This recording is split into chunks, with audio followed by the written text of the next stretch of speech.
So this is part one of an 8-part mini-series I'm going to do, which is going to fully expose the Abu Dhabi fix.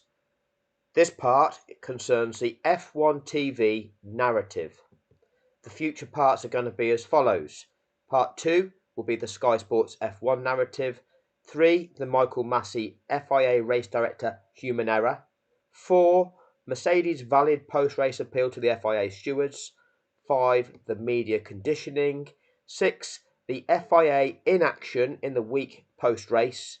Number 7, the further media conditioning. And number 8, the FIA review / result confirmation.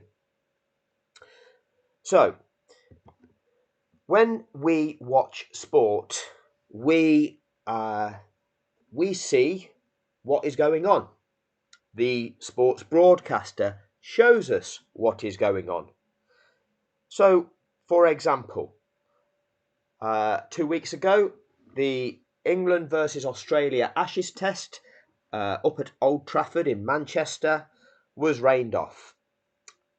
So what did they show us on the TV? They showed us it was raining. They showed us that it was not possible to play sport because of the conditions. So these are the sorts of things that we see on the television. This is the sort of thing we will see if a ski race has been cancelled due to fog, due to the conditions not enabling sport to be carried out. So it is quite simple. When it comes to Formula One, what do we need to see? We need to see the crash site. We need to see the state of the clear-up operation to determine when it is possible for sport to resume, because sport isn't taking place whilst the race is neutralised. We do get to see this picture here of the car being removed from track. This is on lap 55 of 58. Okay, note on the tracker view insert on the bottom right hand side of the screen, Lewis Hamilton is coming up to turn 12. So it cuts away just before the safety car passes this point in time. That almost seems like a planned diversion, so you do not really pick up on how far round lap 55 is that the cars are when this removal operation is still taking place. The only other footage that they show us is this. Lap 56, as the safety car train is passing turn 14 and marshals are still on track, just departing the track. That's the only other time they show us what is going on at turn 14, and that is almost by mistake. I'm going to run you through the implications of the marshal being on track and them departing the track at this moment in time on lap 56, and then I'm going to run you through what F1 TV showed the world during that entire safety car period. So here goes with this one. Okay, this is the exact moment the last marshal is departing the track at turn 14 at Abu Dhabi. You can see the man in the orange overalls is just jumping over the Armco right now. So the cars that you can see, the blue car at the front here is Ocon. Then you've got Leclerc, then Vettel, and then it's Max Verstappen. Then you've got the McLaren of Daniel Ricciardo, you've got Lance Stroll, and then behind Stroll, you can barely see, but it's the Ferrari of Carlos Sainz in third place. So we're going to watch this through on tracker view. Sainz in the Ferrari is the red dot at turn 14. Behind him is Valtteri Bottas, and the white dot is Mick Schumacher, followed by the two AlphaTauris. Now, Mick Schumacher is the last remaining competitor. He has been lapped. Now, it is mandatory that he unlaps. So, knowing that the final marshal has just departed the track at this moment in time, what has to happen is the clerk of the course has to declare the track safe, which he will have to do an inspection He will have to satisfy himself that it is fully safe before he hands over to Michael Massey, and then Michael Massey can do the unlapping procedure. Okay. However, let's say that the clerk of the course has been monitoring everything and was just waiting for that last marshal to depart so that he can give that order immediately. This is what would happen.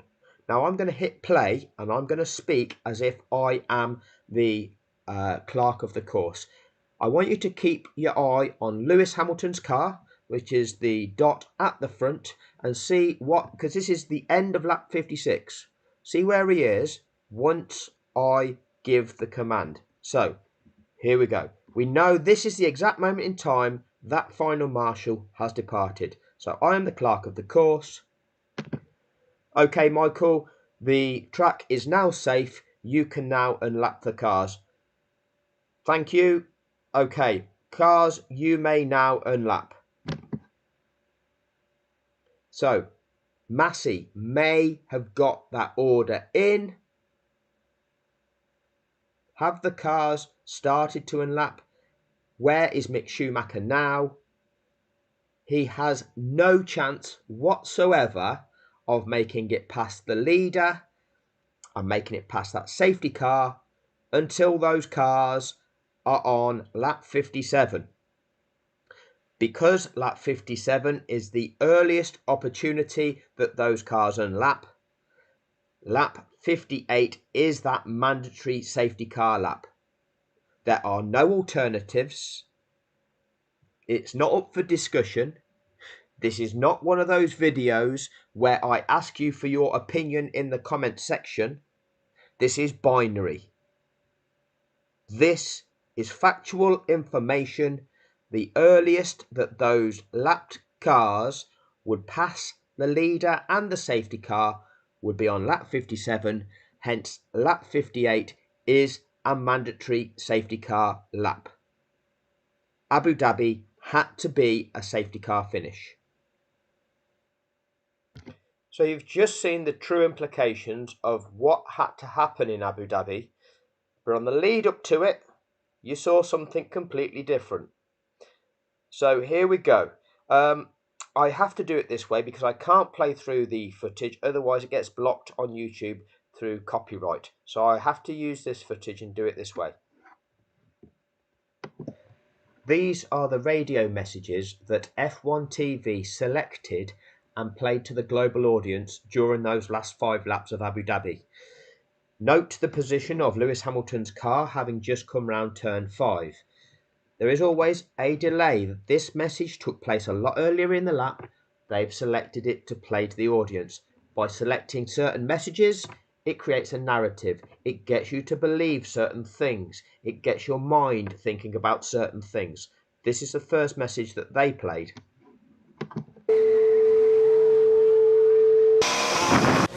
I can't box. Negative. Right. So Martin Brundle then tells the viewing audience the implications of that. If there is a restart, Verstappen now has fresh soft tyres. Lewis has heavily used hard compound tyres. So already that sets up the jeopardy. There's no mention of the fact that these incidents normally take on average 5.5 laps to actually work their way through in order for racing to resume, and there's less than that remaining, so it's highly likely there's going to be a safety car finish. Instead, the build-up is there straight away as to what it is possible for us to expect to see. The next message from F1 TV is going to be as follows. Note they are now still on lap 54 on the way towards turn 9.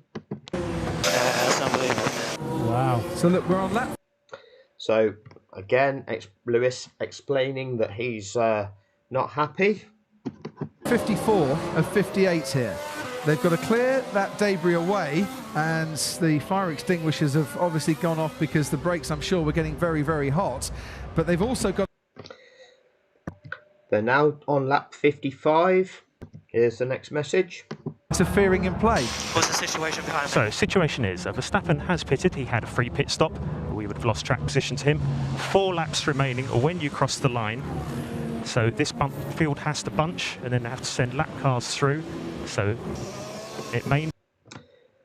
4 laps remaining when you cross the line. So this message clearly took place before they actually started lap 55. And it's being played around this period in time. So it happened before this checkered flag that you see me waving my cursor across. They've chosen to play it, and you're hearing it now when the cars are at this position around the track. Not restart. Is he right behind me? He will be once they've sorted out all the order. This is going to take a while to sort out. There might be one. With new tyres. Copy, Lewis. We would have lost track position if we had pitted. And that... So that's what they've played to the world. Look how Sky Sports then pick up on that. was the big key here. Mercedes, for the second time, keeping Lewis Hamilton out, whilst Max Verstappen pitted. Red Bull had nothing to lose. Hamilton potentially losing track position, and in this case, if we don't go racing again because you can't overtake under the safety car, he would have lost the World Championship. So Crofty says, had he have pitted and lost track position, if we don't go racing again, he would have lost the World Championship. A rather strange way of articulating the fact that if we don't go racing again, Lewis Hamilton is the world champion. Okay, still on lap 55. Now at turn 11. Let's see what they've got to say. The safety car's not going full gas down the straight. Copy, Lewis, understood. His tyres are cooling. He needs more pace, more heat into those tyres. This is awful for Lewis then, with those hard compact and heavily used tyres. So Lewis is complaining that the safety car is not going full gas. What that means is he feels the safety car is going slower than it should be on purpose to make sure it is holding things up enough to ensure there's a racing finish, rather than carry out the lap at the normal standard safety car speed. How Sky Sports then twist it is that, oh, this is a problem for Lewis because of the temperature of his tyres. Lewis is complaining that the safety car is dragging its heels to drag this out to ensure a final racing lap. And Sky Sports twist it to think that it's about tyre impact. Lewis Hamilton just crossing the line, now starting the crucial lap 56. So the footage they're giving us is of the Red Bull pit when Perez is retiring. Note the position of the leaders as they're coming round turn 5 on lap 56. This is what F1 TV play the world.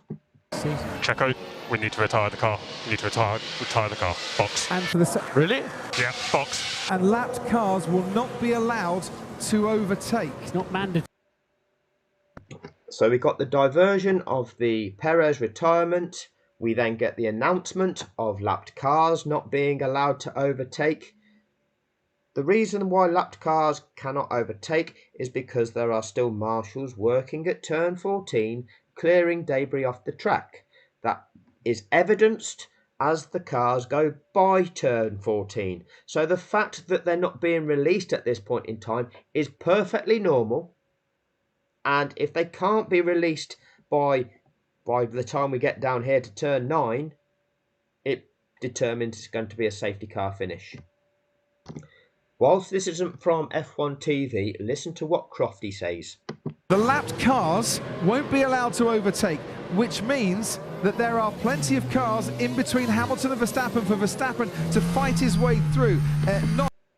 It does not mean that at all.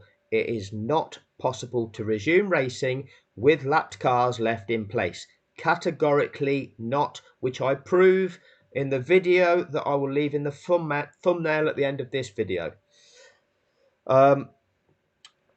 So, it doesn't mean that at all. It means that if lapped cars cannot be released, it's not safe to release them. And if it's not safe to release them, it's not yet safe to resume racing. That's all it means. Crofty then further says, That I suppose is the compromise that race control have made here. by giving the best possible chance for racing to the finish rather than finishing behind the safety car, they've decided the lap cars will stay where they are. And now we get the radio message interjected by F1 TV. This radio transmission took place between turn 5 and turn 6, down this straight that you see at the top of the screen. Cancel that. Lap cars will not be allowed to overtake. Yeah, of course. Typical decision. It's classic. I'm not surprised. This gives the narrative of Red Bull being hard done by. And Crofty will then say the following. Note, Lewis Hamilton is coming by the Latifi incident. There are still marshals on track. Look, I'll try and look at this objectively. We should get 1 lap of racing here. If we allowed the lap cars to overtake, we'd have no laps of racing to the checkered flag. So what do Red Bull want? And Max, because lapped cars can't be released, and they now will not be, it's not possible to release them prior to lap 57. Lap 58 will be that mandatory safety car lap. It will be a safety car finish. There are no alternatives. so what do Red Bull want? And Max Verstappen and Gianpiero Lambiase as race engineer, do they want the chance, or do they want to finish behind the safety car with no overtaking? Because I think that is the decision that has come from race control.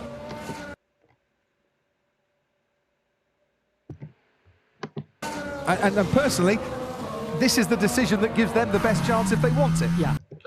And Brundle then sets it up. We are now on lap 57. Because I think the safety car will come in at the end of this lap, and there will be 1 racing lap. And then we get the interjected message chosen by F1 TV. They'll all get blue flags, I would imagine. Question to Michael. Yes, go ahead, Christian. Yeah, why aren't we getting these lap cars out of the way? Just give me, well, because Christian, just give me a second. Okay, my big one is to get this incident clear. You only need 1 racing lap. Well, So, you only need 1 racing lap. Look at the narrative. Look at the story you're being fed. Look at what is being created.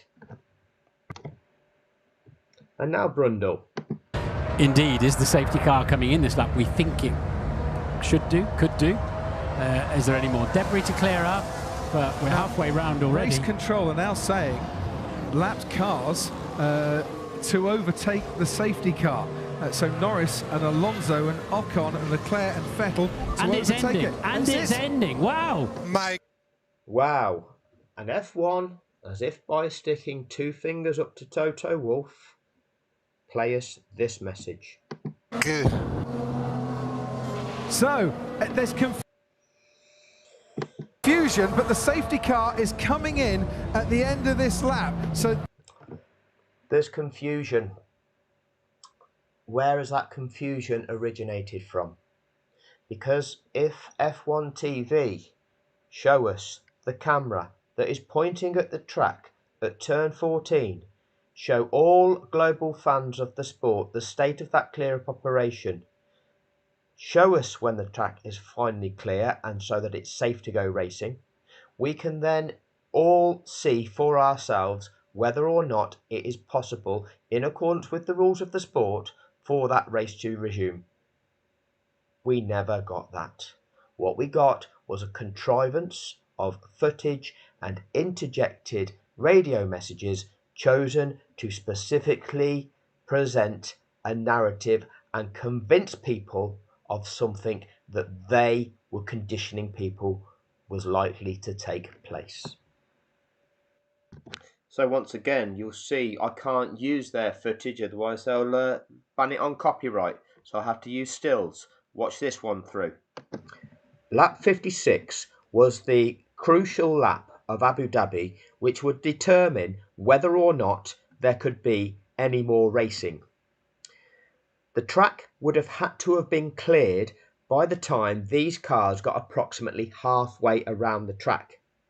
Then the race director could have given the order for the lapped cars to unlap, and in that remaining half of lap 56, those lapped cars could have all had the time to make it past the lead car and the safety car.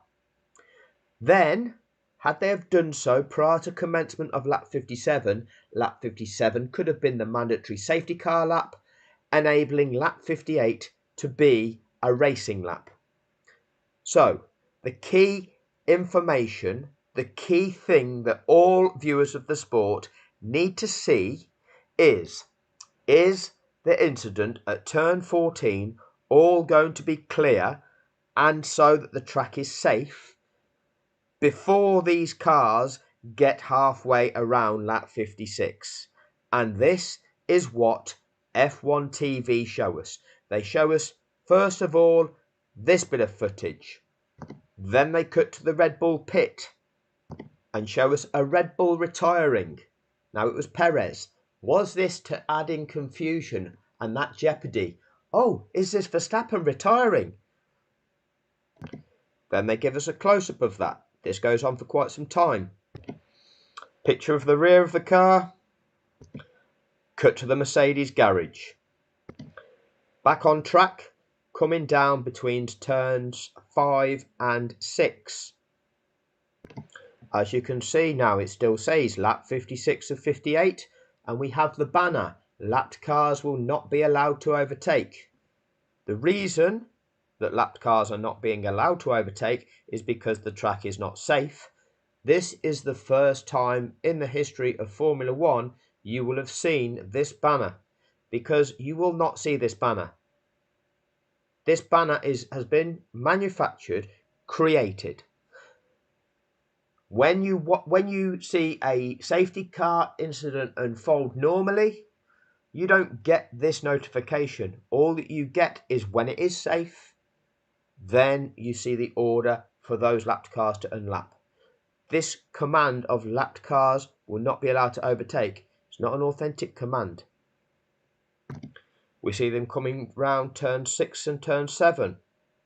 We then ride with Lewis Hamilton on the straight down towards turn 9.